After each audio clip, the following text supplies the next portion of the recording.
Olá, vamos dar continuidade aos nossos estudos, vendo mais um modelo de processo de software. Bons estudos! Agora vamos para o modelo RUP, que é o Processo Unificado Racional. É um modelo mais recente e também mais popular. Ele foi desenvolvido pela Rational Software Corporation. Consiste em uma estrutura de processo de software em vez de um único processo, então ele pensa numa estrutura mais completa.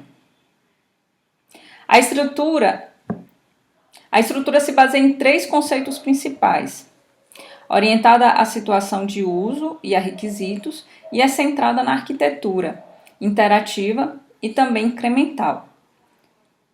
Vamos ver como é isso. É um processo que ele é orientado à situação de uso. Então, o desenvolvedor ele vai pensar quais são essas situações de uso e a partir dessas situações ele vai fazendo toda a documentação, a especificação e pensando em como vai codificar esse software. O processo de desenvolvimento é iniciado pela situação de uso. Os designs são desenvolvidos a partir da situação de uso e as situações de teste são derivadas também das situações de uso. A situação de uso é que vai conduzir todo esse processo de desenvolvimento do software.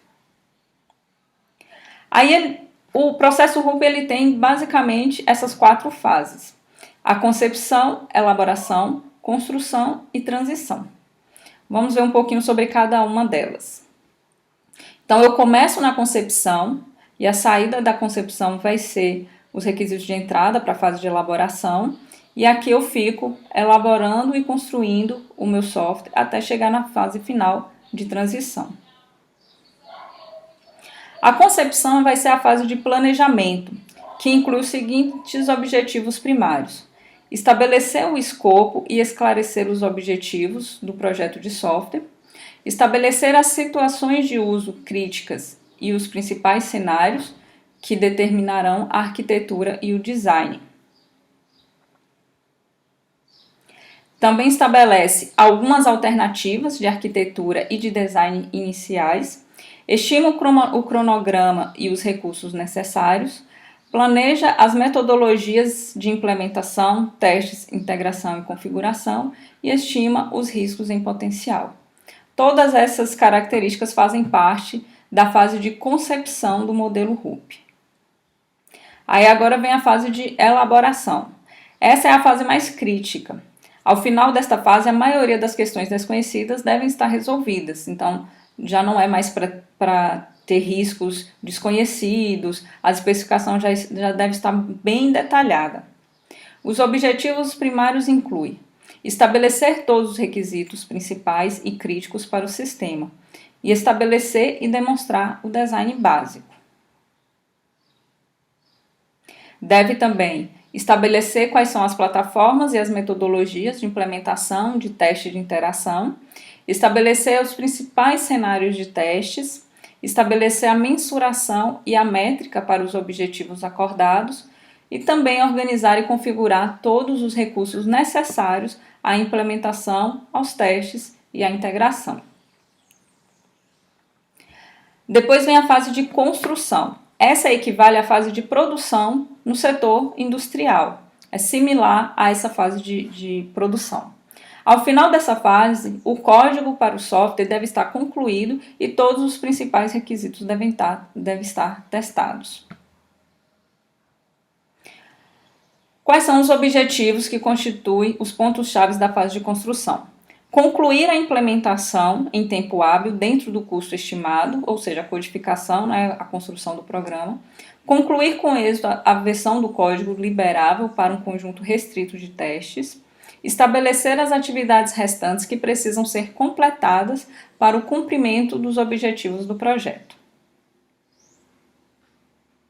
E aí, por fim, vem a fase de transição, onde todas as correções e componentes são integrados. Os artefatos sem código são integrados ao produto concluído. O que são esses artefatos sem código? São os manuais, os materiais educacionais, etc. É a documentação que vai acompanhar o programa. É nessa fase também que é estabelecido o produto do software final para a liberação geral. Estabelece também a prontidão, a aceitação do usuário em relação ao software, estabelece a prontidão do suporte e chega a um consenso quanto à liberação e à distribuição. Então, é nessa fase que eu vou fazer essas pequenas definições em relação à manutenção, à usabilidade, os testes de usabilidade, etc., para liberar o software. Aí, com isso, nós temos aqui esse diagrama do modelo RUP, onde eu tenho que a modelagem de negócio, ela acontece de forma intensa aqui, e depois praticamente é só feita pequenas atualizações, caso seja necessário. Aí eu tenho a parte de requisitos, onde ela inicia aqui, se mantém muito ativa na fase de elaboração, e depois também ela só acompanha as atualizações. A análise de design, ela vai começar no finalzinho da parte de iniciação, ela se mantém em elaboração e como ela é baseada em uso, ela se mantém também no processo de construção de forma muito ativa. A implementação, ela pode começar aqui na iniciação, mas ela é enfatizada nessa fase de construção. Os testes, como vocês podem ver aqui, eu posso fazer esses testes desde a parte de elaboração. Eu vou ter momentos em que eu vou poder testar melhor o software. E a implantação ela só vai ocorrer aqui no final, mas desde o início ela já começa a ganhar forma, onde ela começa ali a ser definido como é que vai ser essa implantação do software. Vamos agora falar sobre as técnicas da quarta geração. Essa já é a última.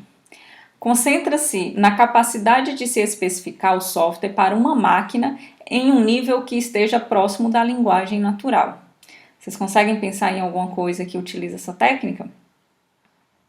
Engloba um conjunto de ferramentas de software que possibilitam o sistema seja especificado em uma linguagem de alto nível, ou seja, a nossa linguagem falada. O código-fonte seja gerado automaticamente a partir dessa especificação. Então, são ferramentas em que eu defino utilizando a nossa linguagem, o português ou o inglês, e a partir dali é gerado um código-fonte, é gerado um software. O ambiente de desenvolvimento do software, que sustenta o ciclo de vida da quarta geração, inclui as seguintes ferramentas: linguagens não procedimentais para consulta de bancos de dados, geração de relatórios, manipulação de dados, interação e definição de telas, geração de códigos, capacidade gráfica de alto nível e capacidade de planilhas eletrônicas. Então, é um software robusto que tem todas essas características e com ele eu consigo, especificando na nossa linguagem, fazer com que ele gere um software para mim, sem eu precisar codificar nenhuma linha. Como é que funciona? A obtenção dos requisitos, então a minha primeira fase vai ser essa, a estratégia do projeto, a implementação usando a quarta geração e os testes. E a todo momento eu posso voltar. Um exemplo simples de como isso seria é como a gente vê, por exemplo, o Google Sites. Eu abro ali a tela, vou colocando as informações tudo na nossa linguagem e depois eu tenho um site que é publicado que tem um código-fonte ali por trás, mas eu não codifiquei nenhuma linha. Eu fiz a especificação toda utilizando a linguagem de alto nível. Sobre as fases da técnica da quarta geração. A primeira fase, que é a obtenção dos requisitos, o cliente descreve os requisitos que são traduzidos para um protótipo operacional. O cliente ele pode estar inseguro quanto aos requisitos. O cliente ele pode ser incapaz de especificar as informações de um modo que uma ferramenta da quarta geração possa consumir. As ferramentas da quarta geração, elas atuais não são sofisticadas suficientemente para acomodar a verdadeira linguagem natural. Então, essas são algumas problemáticas que eu tenho na hora de obter os requisitos. Porque eu precisaria ter um programa que ele fosse capaz de gerar qualquer código-fonte. Então, como não temos ainda um programa desse nível, aí eu acabo tendo algumas limitações. Então, por exemplo, eu posso utilizar uma linguagem que não seja passível de ser compreendida pelo programa, pelo software que vai gerar o programa. E aí eu tenho essas limitações com essa técnica da quarta geração. Na fase de estratégia do projeto, para pequenas aplicações é possível mover-se do passo de obtenção dos requisitos para o passo de implementação, usando uma linguagem da quarta geração. Já para grandes projetos, é necessário desenvolver uma estratégia de projeto. De outro modo, ocorrerão os mesmos problemas encontrados quando se usa abordagem convencional de baixa qualidade. E aí eu vou ter como resultado um software ruim. Implementação usando A4GL. Os resultados desejados são representados de modo que haja geração automática de código. Deve existir uma estrutura de dados com informações relevantes e que seja acessível pela quarta geração. E os testes? O desenvolvedor deve efetuar testes e desenvolver uma documentação significativa.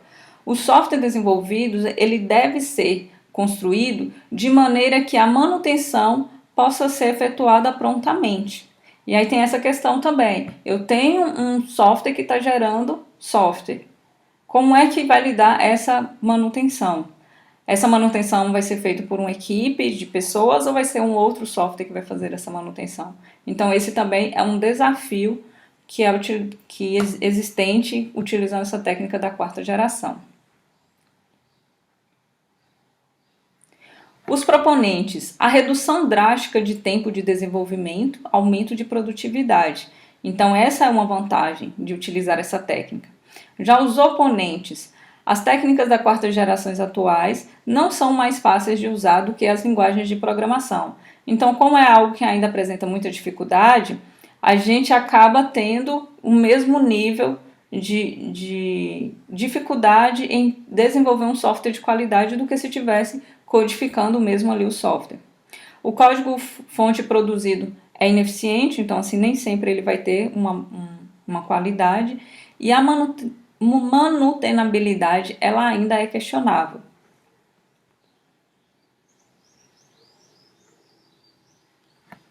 Ficamos por aqui.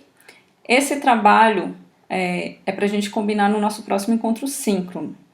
Lá eu vou especificar direitinho o que é para fazer e aí vamos fazer um teste com ele para ver se a gente consegue, mesmo estando separados, conseguir trabalhar em grupo, tá bom? Vai ser um desafio que eu vou lançar para vocês no nosso próximo encontro síncrono, ok? Então ficamos por aqui, até a próxima aula. Tchau, tchau!